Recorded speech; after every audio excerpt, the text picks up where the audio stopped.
ఎక్కడెక్కడ రామాయణంలో సీతారాములిద్దరినీ కలపడంలో ప్రధానమైనటువంటి వారై ఉంటారో, సీతారాముల ఇద్దరి యొక్క మనశ్శాంతికి కారకమైన వారై ఉంటారో అటువంటి వారు మహాత్ములై కీర్తింపబడతారు. స్వామి హనుమ అంత అద్భుతమైనటువంటి స్థితిలో రామాయణంలో సీతారాముల్ని కలిపారు. ఒకానొకప్పుడు అసలు ఈ రామాయణం ఏమైపోతుంది, ఎలా పూర్తవుతుంది అన్న అనుమానం ఉన్న చోట ఆయన ఒక మహారత్నమై రెండవ వైపు రామాయణాన్ని తీసుకెళ్లి కలిపారు, మహామాలగా మార్చారు. అందుకే రాముడు బయలుదేరాడు, అరణ్యవాసంలో వెతుక్కుంటూ వెడుతున్నాడు. అరణ్యకాండలో ఎక్కడా సీతమ్మ కనపడలేదు.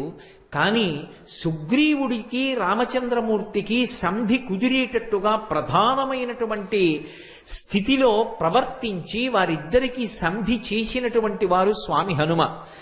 ఆ కారణం చేత మీరు చూడండి, హనుమ రామాయణంలో ఎక్కడ కనపడతారో, హనుమ గురించి ఎక్కడ ప్రస్తావన వస్తుందో అక్కడ మంగళం.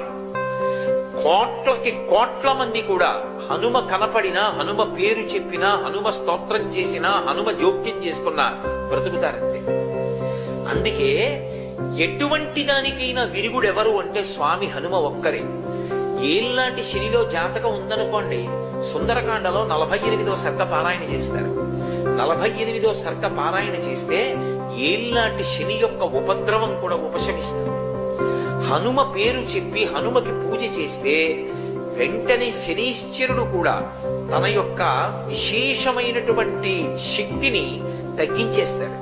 తగ్గించి జాతకుడికి శాంతి కలిగేటట్టుగా చేస్తాడు.